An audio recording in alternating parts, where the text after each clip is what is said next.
Okay, so this video is meant to go through with you how to graph in Google Sheets. So you should have already done your experiment. You have your data set. I have my independent values, my dependent values. And so the first thing you're going to do is you're going to highlight and then go over here and insert chart. If you do not have all of these icons, the other way you can do this is insert from here. Okay, so you're going to insert your chart and it automatically defaults to this like column chart. We're never going to use a column chart. So we are going to come over here and instead select, scroll down, scatter. And we're going to get our basic scatter plot of our X versus Y values. Now we need to go ahead and customize these things. Oh, the other important thing is it may or may not default, but you need to have this check, use column B as labels, okay? Okay, we're going to go ahead and customize this, and here's where you're going to add all your bells and whistles and make it into a quality graph. So our chart style, this is where you can say like, hey, I want to have like a soft yellow background, and you can change your theme in terms of your font. You can say, I would like to have blue as my border, etc. So that's kind of how you jazz it up a little bit. Chart axes and titles. So you have 4 different things that you can name. So we're going to always give it a chart title. So I'm going to call this my practice graph. And again, you can change your font, your color, etc. You always want to give it a title. Not so much concerned about chart subtitle. Horizontal axis, you do want to label this. So I'm just going to call this my horizontal axis. I can't spell. You would clearly want to say like, this is my time in seconds, this is my mass in kilograms, things like that. And then this is my vertical. Okay, so you would give it whatever standard name. Again, you can change the colors and font, blah, blah, blah. So you're going to add those. Then you're going to come here to series. And again, you can jazz this up. You can change the color. You can say like, hey, I really like diamonds, etc.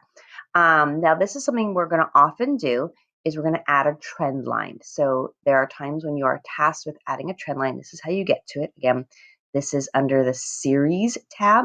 You're going to scroll down, click trend line. And you're going to get a bunch of options. It always defaults to linear. And really in this class, there's 2 types of fits we're going to see. We're going to see linear, and then we're going to see a power series. Exponential is when it's the equation is like y equals e to the x. We will never see that trend in this class, in this level of physics. Polynomial is going to be when you have an equation that is a y equals m or ax plus bx squared plus cx cubed, where there's multiple dependencies.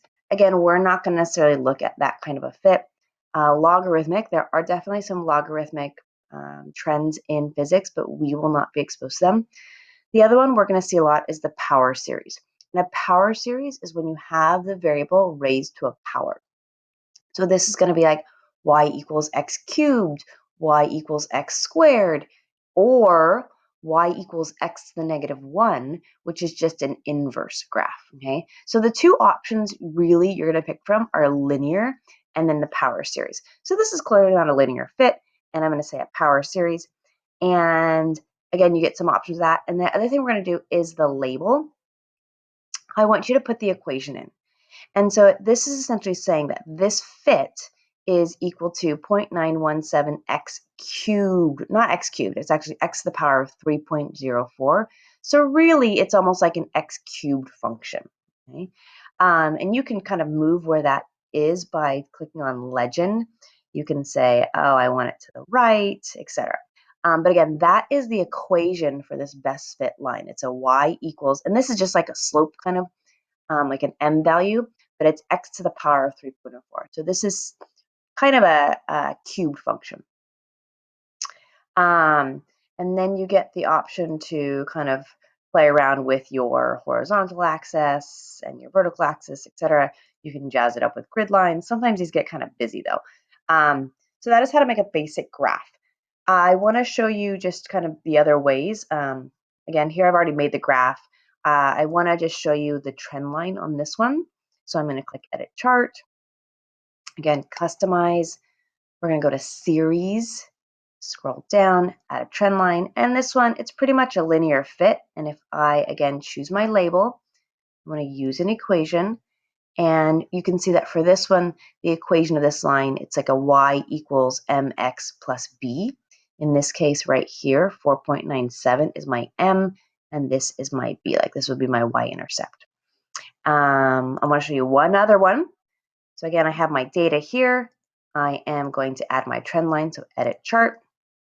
I'm going to come over here to customize, series, trend line. Not a linear fit. So again, guys, our other option is going to be a power series. So we're going to click on power series, and that fits nicely. Let's look at what the actual equation is.